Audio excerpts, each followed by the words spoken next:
আর হাতে গোনা মাত্র কয়েকটা দিন মর্তে নিজের বাপের বাড়ি আসছেন দেবী দুর্গা। আলোর মালায় সেজে উঠছে গোটা রাজ্য। কোথাও সাবেকিয়ানার ছোঁয়া, কোথাও আবার থিমের বহর। আসন্ন দুর্গাপুজোতে দর্শনার্থীদের নিজেদের মণ্ডপে টানতে বিভিন্ন ধরনের থিমে পুজো মণ্ডপকে সাজিয়ে তুলছেন পুজো উদ্যোক্তারা। বিভিন্ন পুজো মণ্ডপে চলছে শেষ মুহূর্তের প্রস্তুতি। উৎসবের আনন্দে মেতে উঠতে প্রস্তুত বাঙালি।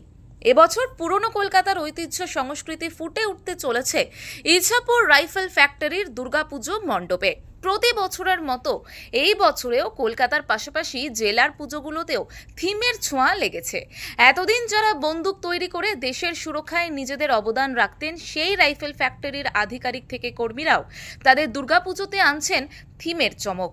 ইছাপুর রাইফেল ফ্যাক্টরি সর্বজনীন দুর্গোৎসব কমিটির এবারের দুর্গাপুজোর থিম পুরনো কলকাতা। এবার দ্বিতীয় বছরে পদার্পণ করলো এই পুজো। এবার আমরা যে থিমটা রেখেছি এটা হলো গিয়ে কমপ্লিটলি একটা হেরিটেজ থিমের উপরে। আমাদের বেঙ্গলের যত আমাদের ভালো ভালো কালচার নিয়ে যে থিমটা আছে, এই থিমটা এটার জন্যই রাখা হয়েছে।